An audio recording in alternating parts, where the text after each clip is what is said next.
What's going on, everybody? It's Cody. Welcome back to the channel. 3-game WNBA Friday night slate. A lot of stuff going on. We got NBA Summer League kicking off at the same exact time. Huge WNBA slate. We got the big $333 contest with $50,000 to first.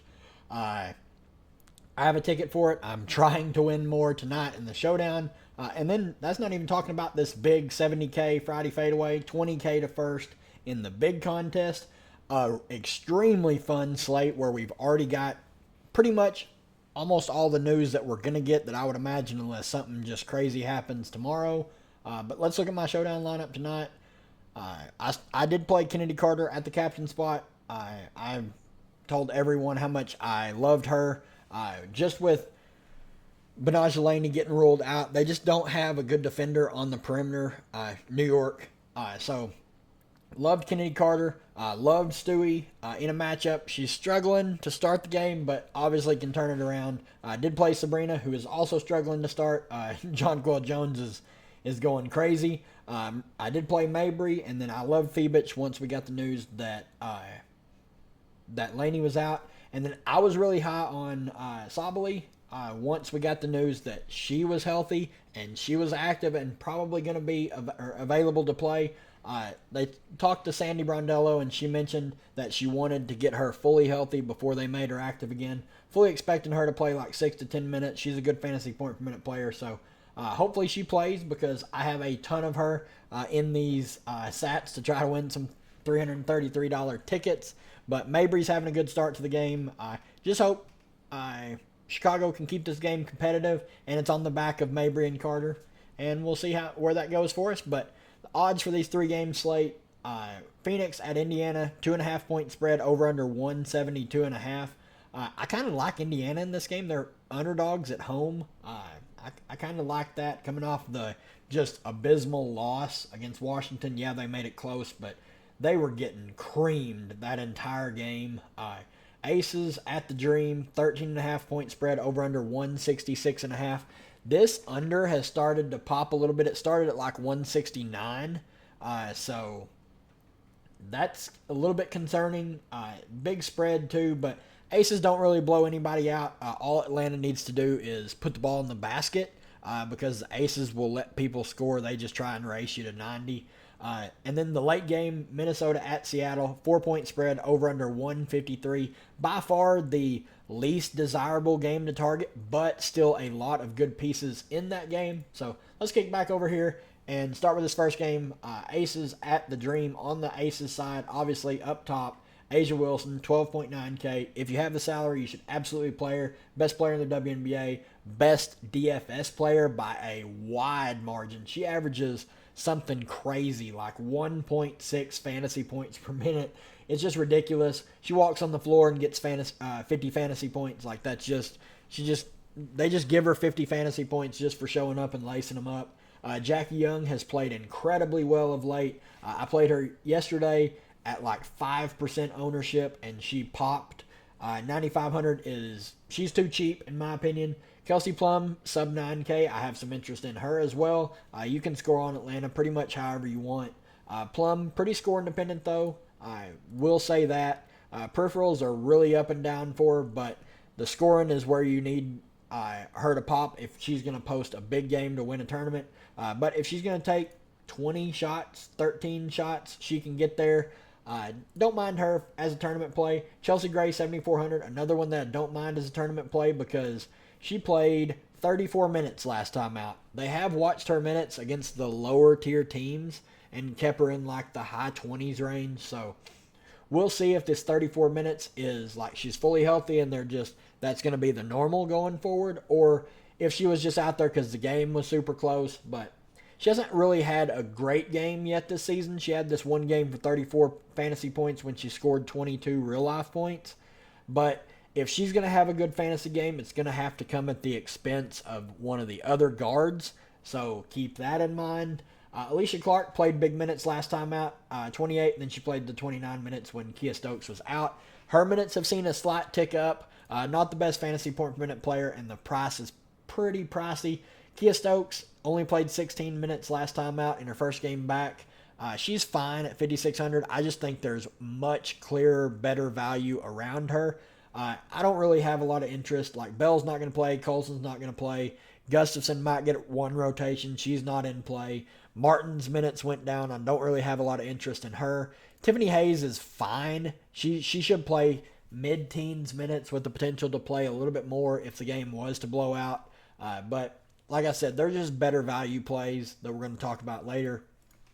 On the Atlanta side, this team is just riddled with injuries. Amir is not with the team. Powers is out. Canada's out. Ryan Howard's out. So Tina Charles is going to have to shoulder the load. She really struggled last game. Shot 4 of 13. Only played 25 minutes. Put up 16.5 fantasy points. If this game's going to stay competitive, it's probably going to be because Charles and Alicia Gray both have good games. Alicia Gray has been playing a lot better of late. 21 minutes here against Connecticut, still put up 27.75. She has a good ceiling if the peripheral stats are there, so don't mind her as a tournament play. Cheyenne Parker, minutes have ticked up a bit. She's played 24 in back-to-back games. I don't mind her at her price point. She's not like out of this world, but at that price, I don't mind getting there. She can 4x you that salary in 24 minutes because she's a pretty good fantasy point per minute player. Nia Coffey, just really hard to trust. Minutes were gone last game. If you think she's going to shoot the ball well, you can play her. If not, I would stay away. Haley Jones, really inconsistent. 21 minutes to 34. 2 fantasy points to 27. Fine tournament play. Same with Maya Caldwell. Really inconsistent, but the minutes are there, and that's what you want in a value play. Naz Hillman should play 15 to 20 minutes off the bench. Is a fine play because she's a pretty good fantasy point per minute player. Expecting low teens minutes for Destiny Henderson, but she's not a good fantasy point per minute player. Kabaj was a DNP last game. I'm not expecting her to play here unless there's a blowout. Phoenix at Indy. This is the highest total on the slate. I'm expecting this game to be played at a really fast pace and not a lot of defense to be played. I do expect Phoenix to sell out to try and stop Caitlin Clark, just like they did the last time they played. We already got news that Diana Taurasi is out, that Sug Sutton's out, and they already have Osborne listed as out. So that means they have 1, 2, 3, 4, 5, 6, 7, 8 players. 8 available players. The starters are going to play big minutes here. Natasha Cloud, mid-30s minutes. The only issue is $11K is a very steep price for someone that is not that great of an offensive player. She's just not asked to do a lot. Obviously, when she takes a lot of shots, it's probably because she's hitting them, and she has a huge ceiling. So obviously the ceiling is there. Great matchup. You can go there. She's going to be very low owned at $11K. Kalia Copper, 10.4K. If the peripherals are there, she's going to post a big game. Just worry about the peripherals. Like here against Dallas, 14 of 20, 34 real life points, 37 fantasy points. That is the worry with her at that price point, but obviously still in play. She's going to play mid-30s minutes as well. BG probably has to play low 30s minutes. Good matchup here.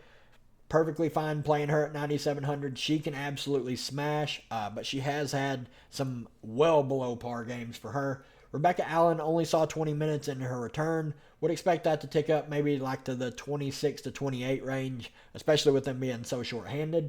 Sophie Cunningham probably going to play right about that same amount of minutes off the bench, right around 25 to 28.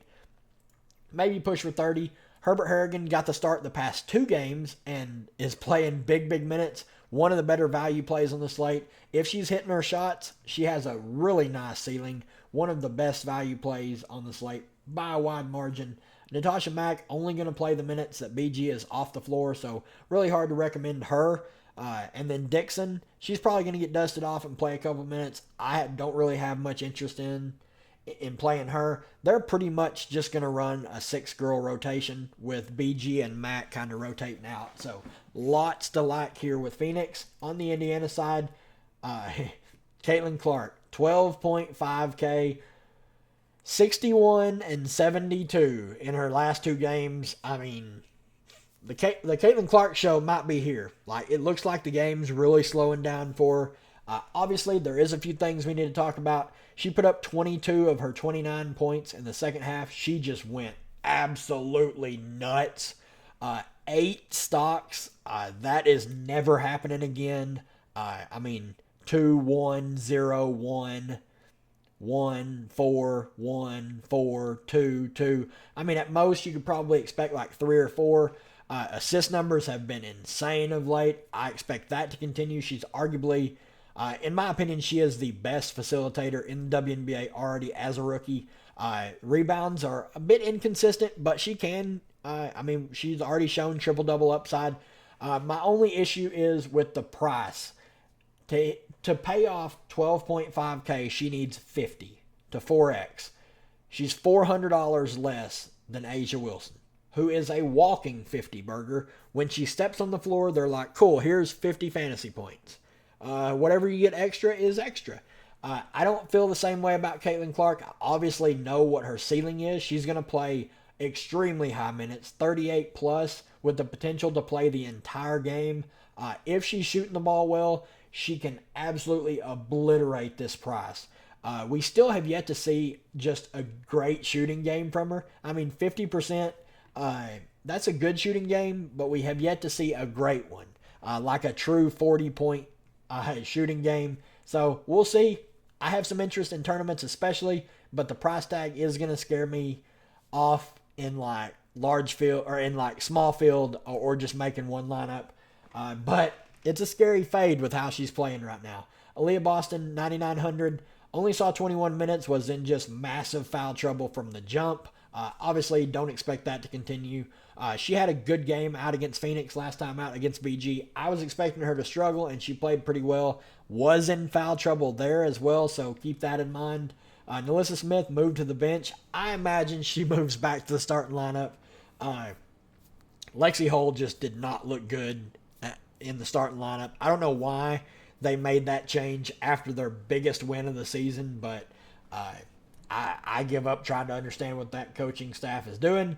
But obviously, if Nalissa Smith does not start, I have zero interest in paying $8,800 for her. If she does start, I have some interest as a contrarian tournament play. Kelsey Mitchell, purely score independent. It is a good matchup, but $8K is a really steep price to pay. Fagbenle is out, so obviously you can play Dantas. I'm just not expecting much from her, and her price is rising, so really hard to recommend her. Then you have like Katie Lou, 5,100, playing huge minutes. Obviously not the best fantasy point per minute player, but if she's going to play low 30s minutes, you definitely have to have her in the player pool. Erica Wheeler's minutes are gone. Can't recommend her. Christy Wallace is almost out of the rotation. Can't recommend her. Lexi Hull would look fine if she starts. I would expect her to garner some ownership, assuming she does. She had a goose egg, 0 fantasy points at halftime in like 10 or 11 minutes. Got there in the what turned out to be not garbage time, but when she entered the game in the fourth quarter, it was garbage time. She did not start the second half, so keep that in mind. But if she starts, I would have some interest at 4,100. I would prefer Herbert Harrigan or Katie Lou over her for sure. Late game, Minnesota at Seattle. Fee is officially questionable, but I'm not expecting her to play. I mentioned it in the live stream and in the Discord. I would just be absolutely floored if she plays in a game before the Olympics. If she's going to be back, it's going to be for the Olympics. There's no reason to rush her back here. I believe she's still in a boot as well, so just not expecting her to play. If she does, I'm just going to probably lose because I love the pricing on some of these Minnesota players.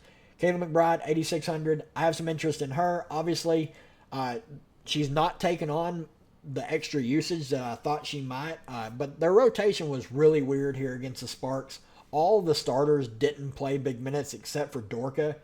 So I think that's just a game you can crumble up and throw away. Not something you really need to worry about, but I do have some tournament interest in McBride at 8,600. Absolutely love Alana Smith at 8,500. She's been a fantasy point per minute player. And then if we scroll all the way down here, she absolutely smashed against Seattle to start this season. 44 and 42 fantasy points. Big upside here. She played against Seattle, 28 minutes, 30 fantasy points.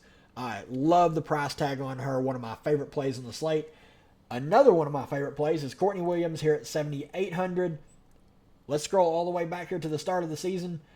Both games against Seattle, 29 and 31 minutes, 39 and 29 fantasy points. And then here when they played again, she only saw 28 minutes, shot 1 of 11, and 17 fantasy points. So I just love the price tag on her. The peripheral stats are solid. She's shooting the ball more. If she's going to play high 20s minutes, that price tag is just too cheap. Carrollton, obviously, decent ceiling if she's hitting her threes. Don't love the price tag though. Dorka, 6,300, would expect mid-20s minutes. She can get there. I love that when I play her, she plays 23 minutes and shoots 1 of 3.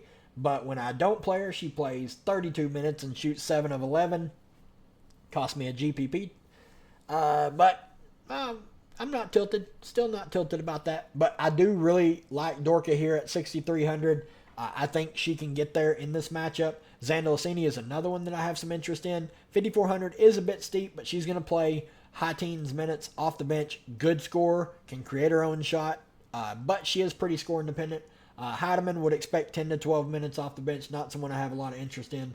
Diamond Miller's minutes have started to tick up, would expect around 15 for her here, but not the best fantasy point per minute players as she's knocking the rust off after the injury. Afufa, if she is in, I don't have very much interest in anyone down here. If Afufa's out, I would have a little bit of interest in punting with Peely, who has seen at least 10 minutes the past 2 games. She got extended here. The whole bench did for some reason, especially late in the game because it was somewhat of a blowout. But she's a decent fantasy point per minute player. She can fill it up. She'll grab you some boards. So don't mind her as a punt play if Afufa's out. On the Seattle side, do need to mention that Horston lost some minutes. She's not played well these past 2 games. Not expecting them to make a starting lineup change, but just a little concerning as the minutes have started to tick down in a couple games for when she's not played well.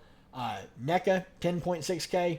A bit pricey for me. She has a pretty good ceiling, but she's shown a pretty low floor in 3 of the last 5. Started the season, though, really strong against Minnesota, 34 and 52, and then went over here to Minnesota, put up 27. So it's a roller coaster ride with NECA. I think the price is a little high, but that'll keep her ownership down. Ezzy, on the other hand, is actually, she's not my favorite Seattle player to target. That would be Joel Lloyd. We'll talk about her in a second.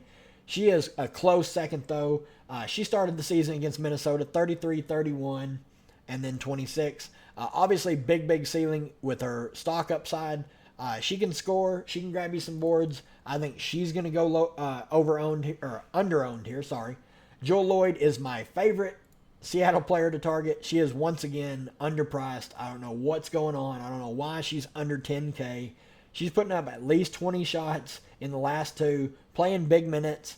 I love this spot for her. She started the season 28 and 40 against Minnesota, and then when they went to Minnesota, she put up 40 again. So she's went over 40 in 2 of the 3 games against Minnesota this season. She likes playing at home, so I'm in on Joel Lloyd. She's one of my favorite players to target on this slate. Skylar Diggins-Smith has been playing better of late and not even really having to shoot the ball that much. She can still get you over 30 fantasy points in under 10 shots, which is amazing. I do have some interest in her. Whitcomb saw her minutes tick down a little bit. They dusted off Vivian's. They dusted off Holmes. They DNP'd Russell. So the bench is just everywhere. Who knows who's going to play, how many minutes, whatever. I would probably just completely stay away from all of Seattle's bench, just with all the other much clearer, much better value with Phoenix and Indiana. So that's going to do it for me, guys. If you enjoy the content, leave a like on the channel. Really helps out the channel grow. Still on the race to 500 subs before the Olympic break. Let's try and get there, and I'll keep pumping out this content as much as I can. But I'll be live tomorrow before lock. This slate is going to be a lot of fun. Can't wait for it. We'll see you then.